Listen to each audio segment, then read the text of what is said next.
The morning air was thick with salt. It clung to everything. 10-year-old Leo walked the shoreline, a familiar path he traced every dawn. The waves were his oldest friends. They whispered secrets only he could hear. The sand was cool beneath his bare feet, a comforting anchor to his world. The ocean was a vast, unknowable entity, and he was a small boy standing at its edge. Today was different. A dark shape bobbed in the gentle surf, catching the first rays of the rising sun. This one was made of dark, weathered wood, bound with tarnished brass fittings. Leo's heart began to beat a little faster.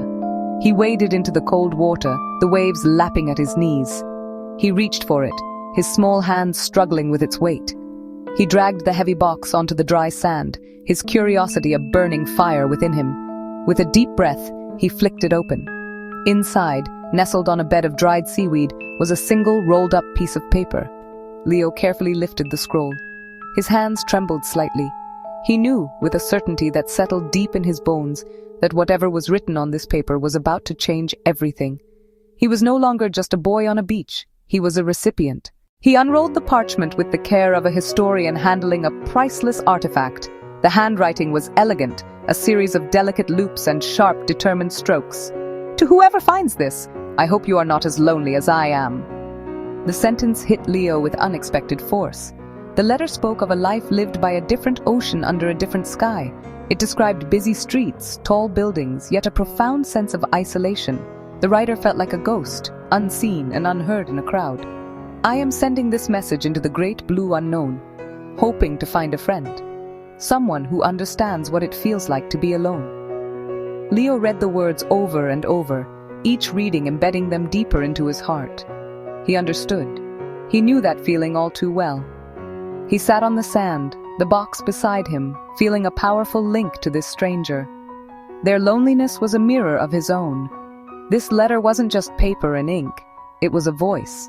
A hand reaching out from across the world, searching for another hand to hold. It was the most honest thing he had ever read. A profound sense of purpose filled him. The universe had chosen him to receive this message. He knew what he had to do. He had to answer. Leo ran home, the letter clutched tightly in his hand. He found a piece of his own special paper, the kind he saved for important drawings. He took out his favorite pen, the one with the smooth, dark ink. He had to get this right. The reply had to be perfect. This was not a school assignment. This was a connection. He started writing, the words flowing from a place deep inside him. "You are not alone," he wrote first. The sentence stood there, bold and clear. A promise. He told the stranger about his own life by the sea. He described the sound of the waves at night, the way the gulls cried in the morning. He wrote about his own feelings of being small in a world that felt so big. He didn't just write about his loneliness. He wrote about his hopes. He told them about his dream of one day sailing across the ocean. He wrote about the joy he found in discovering a unique seashell, watching a pod of dolphins leap from the water. He poured his heart onto the page, sharing secrets he had never told anyone before. It was easy writing to this person he had never met. It felt safe. He carefully rolled the paper and tied it with a piece of blue string, the color of the ocean. Now there were two voices inside, two hands reaching out. Carrying the box back to the shoreline felt different this time. It was no longer just a mysterious object. It was a vessel for his own hope. The sun was higher in the sky now, casting a brilliant path across the water. He stood at the edge of the water, the box held in both hands. It was a small act in the grand scheme of things, but to Leo, it felt like the most important thing he had ever done. He closed his eyes and made a silent wish for a safe journey and the right hands to find it. With a deep breath, he waded into the surf. Then, with a gentle push, he released it. The box floated for a moment, bobbing uncertainly, before a current caught it. It began to move, slowly at first, then with more purpose.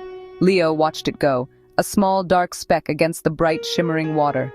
He stayed there, watching until it was completely lost from sight. He walked back to the shore, feeling a strange mix of emptiness and fulfillment. He felt a little less lonely himself.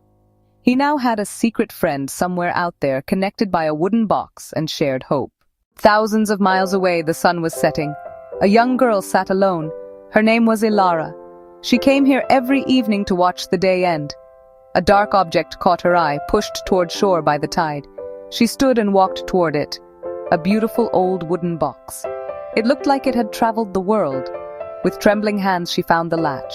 She opened it. Inside, 2 scrolls, nestled like old friends. Alara lifted the blue string scroll and unrolled it. "You are not alone." Tears blurred the ink. Someone had found it. Someone had understood. Someone had answered. A genuine smile broke across her face. The world felt a little brighter.